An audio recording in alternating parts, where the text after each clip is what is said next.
Senhoras e senhores, Marlon Castro aqui, do canal M Vintage Cultura, apresentando mais um programa. Este daqui, Momento Cultura, que está indo ao ar pelo canal Sou Mais Pop, na Apple TV e também pelos canais no YouTube Papo Maroto e M Vintage Cultura. No domingo passado nós iniciamos ali uma visão geral do que seria a música, os conceitos de como uma música é conhecida, e dentro dessa linha musical hoje nós vamos falar de gênero. Eu escolhi aqui um gênero bem legal, até um pouco obsoleto aqui no nosso país. Hoje eu vou falar do soul aqui no Brasil, quando começou, qual é o contexto histórico disso, eu te falo já já. Rapaziada, eu não sei se esse programa quer ficar muito extenso. Se ele passar o tempo do programa normal, ele vai ter uma parte 2, tá? A palavra soul aqui, traduzindo, quer dizer alma, mas ela quer definir um sentimento, uma emoção. Então soul é como se eu estivesse falando em sentimento. Bota a alma nisso, bota a alma no negócio, é botar sentimento, é botar paixão. E como nós estamos falando de sentimento, esse gênero ele vai ficar muito popular nos Estados Unidos, nas igrejas evangélicas. É uma forma mais apaixonada de cantar, uma coisa que rasga mesmo a alma, rasga o peito, uma coisa mais sentimental. Quase que 100% sentimental. Tudo é com muita emoção. Música agitada, que seria de músicas rápidas, é com muita emoção. As músicas mais lentas também com muita emoção, sempre botando muito sentimento, às vezes até se emocionando realmente em cantar. Antes dos anos 50, não existia outra forma de você escutar esse tipo de música a não ser nas igrejas norte-americanas. Dizem que foi o Ray Charles que gravou as músicas country na forma apaixonada de cantar, né? O soul, o sentimento. O soul, ele é oriundo da black music porque isso começou com os negros. Daí black music, a música preta, entendeu? Tudo que já existia no passado, naquele cenário em gênero musical, os negros também já faziam. Só que como eles que faziam, era black. E como faziam isso dentro da igreja, aí virou o movimento evangélico, que mais tarde, posteriormente, né, teria a nomenclatura de movimento gospel. Quando o Ray Charles teve esse contato na igreja com essa música e aplicou no mercado secular, ele sofreu muita retaliação na época, né? Até por conta das igrejas. É lógico, quem é do meio reconhece o gênero, o estilo. O James Brown, que gravava blues na época, né? Ele já era um artista considerado, também teve esse contato com a igreja presbiteriana desde muito novo e começou a aplicar isso. No filme do James Brown mostra muito isso. Na hora de montar uma música, ele pede para um baterista fazer uma levada tal, dentro daquele conceito do que era a linha melódica e harmônica, né? Em que era a música, alguém questiona ele e fala assim, mas isso aqui não pode fazer isso. Ué, como não pode? Não tá fazendo? Não tá gostoso de ouvir? Então pode. Ali nascia o funk, que é oriundo da forma apaixonada de cantar, que seria o soul. O soul, ele vai ter música mais lenta e ele vai ter música mais agitada, né? A gente chamaria isso nos anos 90 de slow jams, mas nos anos 70 ainda não tinha nomenclatura, não tinha nem nomenclatura para dizer o que era isso. Isso vai chegar no Brasil em 1968, 1969. Alguns dizem que isso veio com o Tim Maia. Em 1969, o Tim Maia vai vir pro Brasil, vai mostrar o que estava rolando naquele período lá nos Estados Unidos. Aqui no Brasil, final dos anos 60, era bossa nova, o som da juventude, né? Aquela era dos Beatles, e tanto que na Record tinha um programa Jovem Guarda, né? Que virou posteriormente um movimento Jovem Guarda, justamente por conta do programa. O Roberto Carlos apresentava esse programa na Record. Quando em 1969 o Tim Maia coproduz um disco do Eduardo Araújo com um som da época, o que estava rolando lá no exterior, o que é considerado o primeiro disco de soul aqui no Brasil, que é o disco do Eduardo Araújo, A Onda é Bugalu. Existia já algumas versões de músicas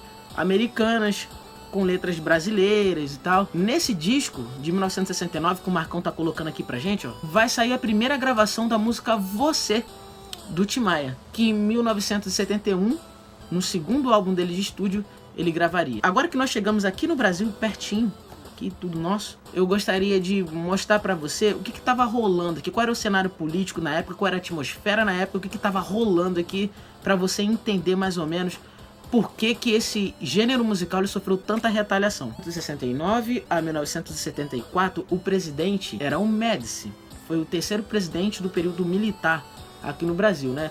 A época que ele comandou a presidência, o governo aqui no Brasil, foi conhecido como os períodos de chumbo. E nessa época havia muita eminência de um perigo nacional. Qualquer tipo de movimentação, qualquer tipo de aglomeração com grupos de pessoas era visto com maus olhos. E a polícia ela tinha força ativa 100% para usar da truculência contra o cidadão.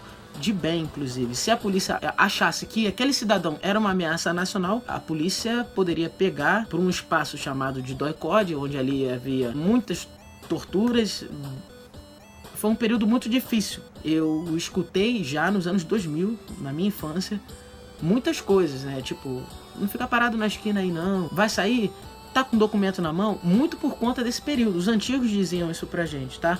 Então vou dizer aqui a principal característica, mas antes de dizer as principais características desse governo, desse presidente em específico, eu tenho que dizer pra você que nesta época haviam muitos sequestros, muitos atentados políticos, explosão de caixa eletrônicos, com muita morte, movimentos de guerrilha. Realmente qualquer tipo de aglomeração era visto com maus olhos pela polícia civil, pelo exército, pelas forças armadas. Marcas desse governo, eu escrevi aqui, vou ler para você. Muita repressão, censura, o governo tinha um controle daquilo que você ia ver, ouvir. O governo, ele censurava mesmo. Se ele achasse que aquilo era imoral pro povo brasileiro, não tinha como, ele censurava mesmo na tua lata, entendeu? Tinha na época uma atmosfera de orgulho de ser brasileiro, controle das atividades políticas, uso maior da violência, uso massivo da mídia, era realmente uma coisa absurda. O governo utilizava da rádio, da televisão para fazer propagandas, às vezes semanais, diretos. A hora que o presidente quisesse entrar no ar, ele entraria. Sem caráter de urgência, saía entrando mesmo. Em 1970, que marca o fim de 1960, deixa eu explicar pra você, como assim os anos 60 acaba em 1970? É porque tem muita gente que conta errado, tá? Eu começo a contar a década de 60 em 1961 e ela acaba em 1970. Eu sei que às vezes o que eu posso estar explicando é básico, mas tem muita gente que conta de 60 a 70, de 70 a 80, e aí você tá contando só o final da década. A década inicia em 1 e acaba em 0. A contagem não começa em 0 e acaba em 9. O ano de 1960 não acaba em 69, acaba em 1970. O Brasil vai disputar, como todas as vezes, um Mundial de futebol. E o Brasil vai ganhar esse Mundial, que foi disputado no México. É a última Copa do Pelé, inclusive. Aquela seleção que tinha vários nomes, como Tostão, Rivelino, Caju, técnico era Zagallo, o próprio Pelé, Gerson. Bom, essa daí que vai ganhar, né? E aí, quando o Brasil ganha o tricampeonato, esse sentimento de nacionalismo, o governo surfa mais nisso ainda. O slogan Brasil, ame-o ou deixe-o. Se você é contra o Brasil, é melhor você deixar o Brasil. Se você é a favor do Brasil, você é a favor das políticas que o governo decide que é melhor para você. Então essa época aí era aquela coisa do cala a boca, quem manda sou eu. Era muita truculência. Era 100% agir de forma enérgica com todos e qualquer um. Então não tinha essa diferença de quem era terrorista e quem era civil. Não, era todos e qualquer um. Quem a polícia achasse suspeito era truculência na hora. No ano de 1969, o Roberto Carlos gravaria a primeira versão de Não Vou Ficar, que é uma canção do Tim Maia, Não Vou Ficar. O disco de 1969 é esse aqui, ó, o Marcão tá mostrando.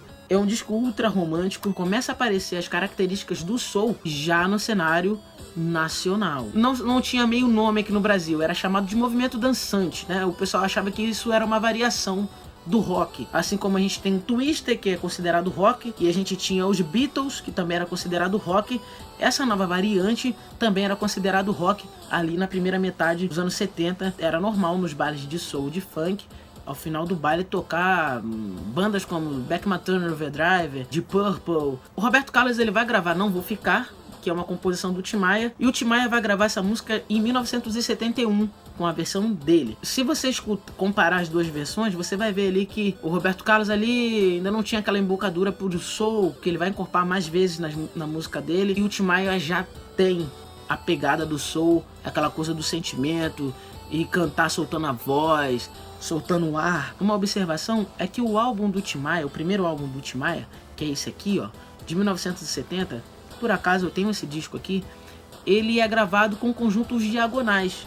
Os diagonais que tem como um dos membros ali Cassiano que explodiu com o álbum de 1976, que é esse daqui. O Cassiano é considerado o príncipe das lentas, né? O álbum de 1970 tinha Paulinho Braga na bateria, considerado juntamente com o Tim Maia o primeiro a inovar no ritmo com características soul no Brasil. Paulinho Braga também gravou com Azimuth, tudo nessa mesma geração. Já começava uma onda ali clara. Quando o álbum Bugalu estoura em 69, os artistas vão começar a procurar um tal de Tim Maia, vai procurar Eduardo Araújo para saber que som é esse aí, bicho, o que tá rolando. E aí vão querer coisas nesse tipo também. Nessa época aí, Elis Regina também, e chamou o Tim Maia para participação do álbum dela de 1970, que é o Em Pleno Verão, esse aqui, do mesmo ano, né, de 1970. O Tim Maia ali vai cantar com Elis Regina a música These Are The Songs, e o Tim Maia acabou o ano de 1970 e início de 71 ali, como um dos artistas revelações daquele ano ali. Uma informaçãozinha. Essa versão These Are The Songs, de Tim Maia e Elis Regina, em 1989, 1990, ela vai ser regravada por Marisa Monte e Ed Mota. Ed Mota, que é sobrinho do Tim Maia. O Ed Mota, ele não é dos anos 70, claro, ele vai estourar final dos anos 80, mas bebeu muito da mesma fonte, tá? Eu não posso passar por 1970 sem falar de Cassiano. Eu às vezes olho com... Poxa, esse cara não teve a honradez que ele merece. Porque, dentre dos sucessos do Cassiano, olha só, A Lua e Eu, sucesso de 1976, coleção do mesmo álbum de 1976, Primavera, interpretado pelo Tim Maia em 1970 no primeiro álbum, a música Primavera que estourou, posição de Cassiano, tá? Cedo ou tarde, Cassiano é um expoente, tem muita composição. Algumas pessoas dizem que quando ele lançou o álbum em 1976, a gente já volta para 1971, rapidinho, mas só para fazer um adendo. Quando o Cassiano estoura em 1976 e entra na trilha sonora da novela Locomotivas, as pessoas tinham dificuldade em entender, quando colocava o disco do Cassiano para tocar, que ele estava cantando em português. Parecia coisa de Estados Unidos, parecia coisa de americano. Cassiano ele era considerado no nível de detalhe, na hora de gravar as músicas dele, absurdo, é nível chato mesmo, sabe? Tony Tornado disse numa entrevista que o segundo álbum, não foi nem o primeiro, mas o segundo álbum do Cassiano, intitulado Apresentamos o Nosso Cassiano, que é esse aqui, ó, álbum caríssimo na internet, né? Levou cerca de 2 anos e meio para ficar pronto. Esse álbum... Engraçado, né?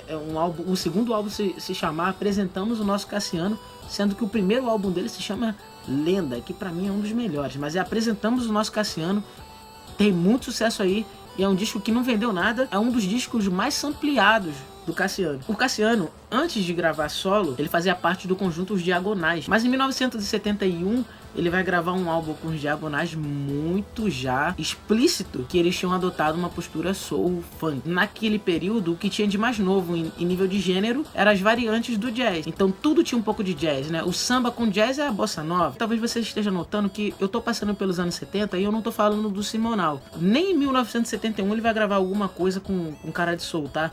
Apesar da voz dele bem presente e ele já cantar com muita alma, ele fazia uma linha meio jazzística, meio bossa noviana, tá? Então o Wilson Simonal passeava nessa área aí. A pilantragem é mais um tchá-tchá-tchá, né? Que a gente chama que é...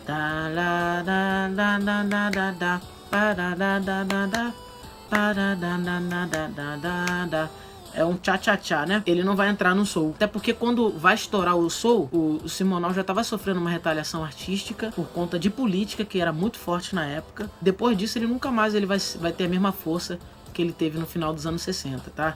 Então eu não tô falando de Simonal aqui, porque o Simonal, ele não...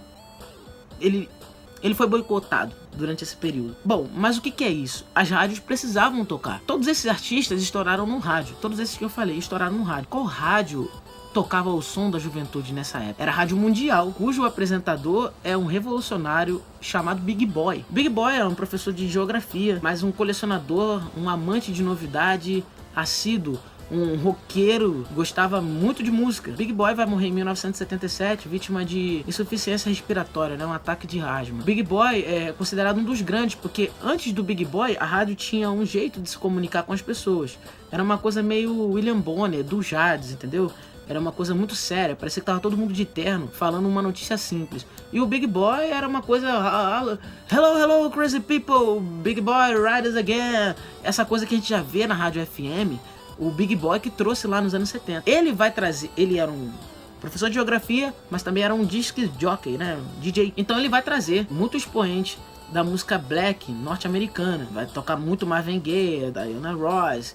Ele vai tocar muito essa galera aí, junto com o rock, que era o programa dele ali também. E ele também vai ser um dos propulsores dos bailes blacks. As pessoas iam pra rua... Não existia equipe de som na época, as pessoas iam pra rua, num espaço fechado, colocavam dois aparelhos de som, normalmente 3 em 1, com suas vitrolas, levava meia dúzia de disco um, o outro levava meia dúzia de disco, e eles botavam só música dançante pra galera dançar. E a galera ia. Porque os pobres da época, o pessoal mais periférico, né? E aí eu tô falando da periferia, a galera do Rio de Janeiro vai se identificar. Madureira, Caxias, Bangu, Pavuna, Realengo, todas essas proximidades aí, Nova Iguaçu, a galera se reunia para curtir o som. Não tinha baile na época. Tá? As pessoas iam para debaixo de viadutos, para terrenos baldios, para dançar. Curtir esse movimento dançante, né? O Big Boy, vendo um modelo de negócio altamente rentável, ele funda o Baile da Pesada, cara. E o Baile da Pesada era isso aí. Era rock e música black. Big Boy junto com Ademir Lemos, tá? Depois eles se separam, Ademir Lemos já fazia outra coisa, mas era Big Boy junto com Ademir Lemos. Eu vou falar aqui um pouquinho do Big Boy, ó. Gozava de muita relevância, influenciava jovens e as gravadoras e a mídia de uma forma geral. O que ele tocava era hit, tá? O que ele tocava era sucesso na certa. Uma espécie de papa musical mesmo. Big Boy era um dos que defendiam que rock e soul era a mesma coisa. Então, durante esse período dos anos 70, eu vou citar aqui pra vocês alguns dos artistas de soul que estouraram. Eu gosto de dizer o seguinte: existe o mercado popular, que seria o mercado secular, que é aquilo que toca no rádio, que você escuta passando por lojas de roupa, aquilo que a galera tá escutando. Mas eu não posso também deixar de falar do movimento gospel, porque o soul é oriundo do gospel. Só que o gospel no Brasil, naquela época, em 1969, 1970, ele tem características sertanejas, tá? Tinha muito órgão, som de órgão, bateria, nem pensar. Dentro da igreja evangélica, as coisas eram gravadas assim, sem bateria, às vezes um violão, órgão, acabou, bateria só na marcação ali, porque era visto com muito maus olhos na época, tá? Tem várias histórias aí que, como cresci num ambiente evangélico, desde sempre, eu ainda peguei esses antigos remanescentes daquela época que diziam que isso era coisa do demônio, a igreja era bem xiita nessa área aí, tá? Então assim, eu vou separar aqui artistas do meio secular e quando que o soul vai entrar aqui no Brasil no mercado gospel. Vale ressaltar que nesse período, o que explodia aqui fora não necessariamente explodia dentro da igreja não, nada era implementado para a igreja. Então quando o soul chega aqui em 1969, ele vai respingar lá na igreja, nos artistas gospel, lá em meados dos anos 70 e vai até quase final dos anos 80. Tudo chega muito atrasado no gospel, tá? Vai chegar atrasado até meados de 1990. Então vamos lá. Vanusa, em 1969, com a canção O Que Você Está Fazendo Aí Nesse Lugar Tão Frio, do álbum de mesmo nome, O Que Você Está Fazendo Aí Nesse Lugar Tão Frio. Já é uma pegada de soul já na veia. Em 1969 foi o ano do soul, tá? Um LP caríssimo, tá? Muito caro. Saiu em mono na época. Sucesso nas rádios. É música de rádio. Ivan Lins, canção Madalena do álbum Agora, que é o primeiro álbum do Ivan Lins. Então, a música Madalena, ela estoura nesse álbum aí de 1970, do Ivan Lins. Ele foi considerado o expoente do soul branco, né? Feito por gente branca da Zona Sul. É bem funkeada mesmo. Quando eu falo funk aqui nesse vídeo, é pra você entender que é a música sincopada. É aquela música estilosa, é a música dançante, entendeu? O som quente do momento é o funk. O soul é só aquela questão de música com sentimento. Eu posso cantar funk sem sentimento nenhum, tá? Mas eu tô falando aquele funk com Y, não é um funk carioca paulista, não. Mais recente não, tô falando aquele funk de James Brown. E a gente vai começar a diferenciar melhor isso durante os anos 70, porque a gente vai ter um funk KC, The Sunshine Band, a gente vai ter um funk tipo Kool with the Gang, e a gente vai ter o funk barra soul do James Brown, que é, como é raiz, já é aquele funk com características da igreja mesmo, com notas repetitivas, sem muitas elaborações, é aquela coisa pra você dançar, aquelas músicas de 7, 10 minutos, James Brown ficava 3 minutos sem cantar, só no instrumental, e o pessoal dançando, música de baile. Esse sim é o funk raiz, é o soul barra funk, depois só vai vir funk, tá? Que vai originar mais pra frente o movimento disco, mas a gente chega lá. Não sei se vai dar pra chegar nesse vídeo aqui, a gente falando de tudo, mas aí eu faço uma parte 2 sem problema nenhum. Dom Salvador e Banda Abolição, desse disco aqui, caraca, isso é muito caro. É um disco super valorizado. Banda Abolição, que tinha como um dos fundadores o Oberdan Magalhães, que mais pra frente vai fazer parte, que vai ser um dos fundadores também da banda Black Rio, com a canção Uma Vida, do álbum Som, Sangue e Raça. Dom Salvador, que já era conhecido muito no meio do jazz, ele vai implementar o jazz com soul ali. Muito legal esse álbum também. Ele é lançado de 1971. Esse álbum estourou muito de forma popular. O que seria uma forma popular? Do boca a boca. Tá, não foi um álbum que tocou muito em rádio, não tocou. Ele não tocou muito em baile. Não tocou em baile, mas não tocou muito em baile, porque não era dançante o suficiente, talvez, é isso eu que tô falando. Se você não sabe quem é ninguém do que eu tô falando aqui, tá assistindo assim, eu recomendo que você anote os nomezinhos e depois procure, porque você não vai se arrepender, tá? as influências musicais são muito refinadas. Tim Maia com a canção Você, no álbum de 1971, ele estourou com Primavera em 70, tá? Mas em 71 veio a consagração com a música Você. Tocou bastante em rádio, não era música de baile, mas tinha um elemento do soul ali. Evinha com a canção Esperar Pra Ver, no álbum Cartão Postal de 1971, é um álbum também muito caro, estourou também das formas mais populares, né, do boca a boca. Tony Tornado, esse sim, ele ganhou o festival da música com essa canção, que foi a canção BR3. Ele já dançava ali características muito fortes do soul e com um álbum de mesmo nome. O álbum é de 1972. Nasce também uma banda chamada Azimuth com a canção Linha do Horizonte, um álbum do mesmo nome, um álbum de 1975. Elementos de soul ali, você vai ver o elemento de soul ali muito presente na bateria. Cassiano com a canção A Lu e Eu, Coleção, nessa época ele entra na trilha sonora da novela Locomotivas, uma novela das 7, e o álbum é Cuban Soul, de 1976, um LP caríssimo também. Sucesso nas rádios, não preciso nem dizer que o que estourou na novela tocou muito em rádio. Gerson King Combo e Para Tudo. Gerson King Combo, esse sim eu posso dizer que é uma coisa muito próxima do James Brown. Ele veio com um álbum de 1977 intitulado Gerson King Combo também. Vários hits como Mandamento Black, Hereditariedade, Uma Chance. Em 1978 também ele vai gravar Funk Brothers Soul. É outro injustiçado também. Ele teve uma fase ali de ostracismo. Eu não sei quando você está assistindo esse vídeo, nem quando você está assistindo esse programa. Mas o Gerson King Combo, ele tá com um documentário, é Gerson King Combo, o filme. Eu não tô achando aqui por onde que vai ser lançado o filme do Gerson King Combo, mas vai sair dia 28 de agosto, até onde eu pude apurar aqui, dia 28 de agosto, nas plataformas digitais, tá? Então acredito eu que no YouTube, você vai escrever Gerson King Combo filme, e aí você vai acompanhar depoimentos do Catra, à época, da Elza Soares, à época, e de muitos artistas, Dom Filó, que é fundador da Soul Grand Prix, que foi uma equipe de som a mais famosa dos anos 70 nessa linha de bailes, tá? Só pra você se situar. Gerson King Combo também estourou com a canção Uma Chance e Mandamentos Black, álbum Gerson King Combo de 1977. Muito sucesso nos bailes, altamente dançante, cuidado, você que gosta de dançar, a hora que você escutar isso daí, cuidado, viu? Ficou difícil para algumas pessoas, pro samba, para alguns gêneros que estavam explodindo na época, competir com o soul, ficou muito difícil mesmo, porque era realmente muito novo. O Dom Beto também é considerado um dos undergrounds na época. Ele lançou esse disco aqui chamado Nossa Imaginação em 1978, só que ele lança um single em 1977 com a canção Pensando Nela, que posteriormente o grupo Placa Luminosa iria regravar em 1988. Mas a canção é do Dom Beto. O disco inteiro é soul. O disco inteiro é sonzeira braba. O disco saiu em 1978 e foi muito sucesso nos bailes e muito sucesso nas rádios também, a música Pensando Nela. Existiam bailes na época só de música lenta, e era chamado os bailes do Mela Cueca, e a gente falava assim no Rio, né? Baile do Mela Cueca, onde as pessoas só dançavam agarradinhas, entendeu? Uma na outra. É o baile do Mela Cueca. E Pensando Nela, A Lua e Eu, Coleção, isso aí não podia faltar. Mas tinha os clubes à parte que faziam seus bailes. Aqui em Itaguaí, onde eu moro, tinha o Itaguaí Atlético Club, que era o baile black, tá? Ali era todo mundo com black power, tá bom? Todo mundo chegava ali, ó, na beca. Existiam alguns elementos blacks na época, não era só música. O black era praticamente uma identidade racial na música. Era uma identidade racial na música, mas eu vou chegar lá.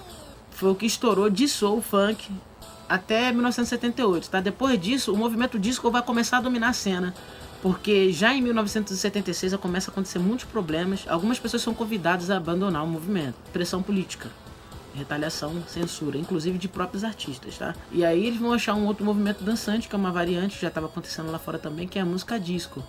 Então, gravou-se soul até mais ou menos aproximadamente no meio secular, até 1978. Separei aqui também para você artistas evangélicos nacionais que surfaram no soul, funk, gospel. Não fizeram músicas dançantes a nível de você tirar a camisa e porque a gente tá falando de igreja, tá? A gente tá falando de uma coisa muito conservadora.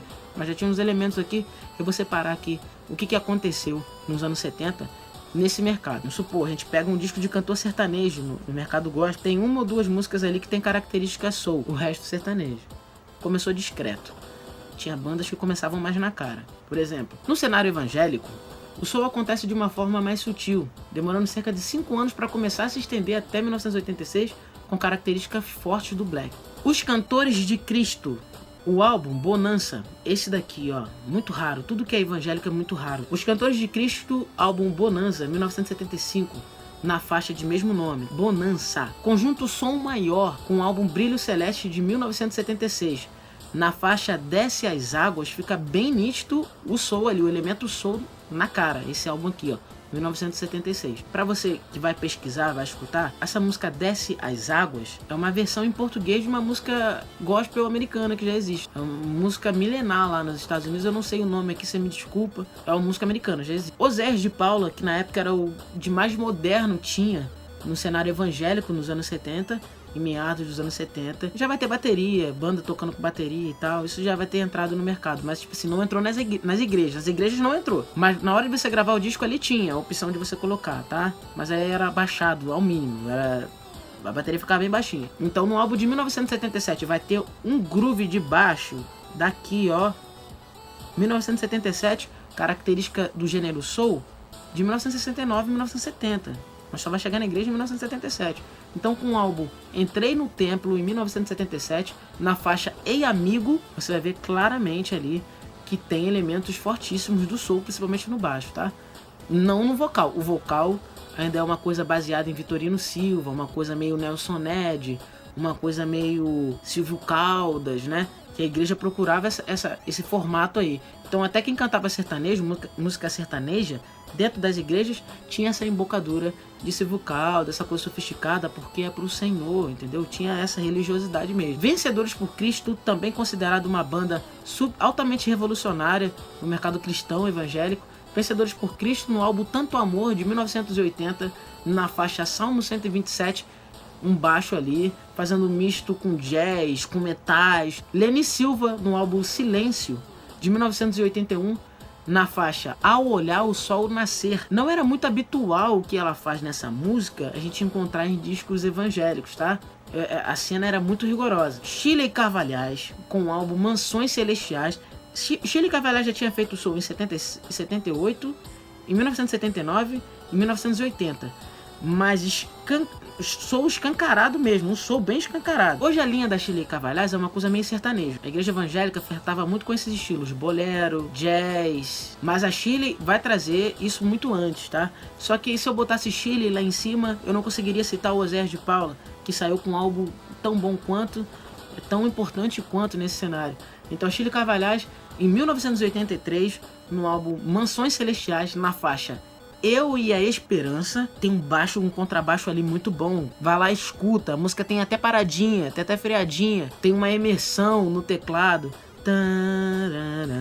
É música lá do B mesmo, tá? Eu tô falando de músicas lá do B, que esses artistas não cantam mais nos seus eventos, nos seus shows não cantam. Então se você é amante da música, vai lá, tá? Porque o cenário evangélico tá recheado de soul daqui, tá? Grupo Altos Louvores, no seu álbum de estreia de 1995, titulado Meu Grande Eu Sou, esse álbum aqui, na faixa Decisão. Alguma coisa acontece nessa faixa Decisão, porque essa música ela começa com uma bateria acentuada e me parece que no decorrer da música acontece alguma coisa com o pedal da bateria, que não tem mais o pedal, o baterista ele toca sem o bumbo, entrando na parte do funk já, Coisas do Espírito, de 1986, na faixa Êxodo, que a gente já escuta a panderola, já escuta um baixo mais acentuado, já escuta riffs de guitarra bem na cara. Novo Som, no seu álbum de estreia, Novo Som que é muito comparado ao Roupa Nova hoje. Novo Som, quando ele começou, ele seria uma coisa meio Jota Quest, tá? Meio Jota Questiana, uma coisa flertando muito com o funk do KC e The Sunshine Bands, aquele funk ali de Miami, né? Uma coisa bem funkeada. Então no álbum Um Novo Som para Cristo, de 1988, na faixa Jesus Cristo Vem, tem ali uns elementos fortíssimos do soul. Então foi um movimento muito importante no Brasil. Mas como a gente está falando de música, está falando de política, de contexto da época, o soul ele é considerado a identidade racial através da identidade musical. Nos Estados Unidos, estavam lutando ali para ter representatividade. Realmente contra o racismo. Então, o que eles faziam era música preta. Os bailes que estouraram eram bailes pretos. Quem era pobre era preto. Então, assim, a gente estava falando com preto todo momento. Existia esse problema para os Estados Unidos dominar, que o governo ali não tinha muito tato para isso, não. E tudo que o governo brasileiro não queria era que esse tipo de movimento estivesse chegando aqui no Brasil. Se isso chegar em forma de música, beleza. Agora, se chegar a independente com a música também, aí a gente tem um problema nacional. Como eu disse aqui no início do vídeo, qualquer tipo de aglomeração já era vista com maus olhos naquela época. Aí você aglomerar preto, pobre, favelado, complicado. O racismo naquela época era bem expoente, tá? Era bem alto mesmo. Tinha assim o seu racismo de negro com negro, de preto com branco, de branco com preto. Era discriminação porque você era pobre.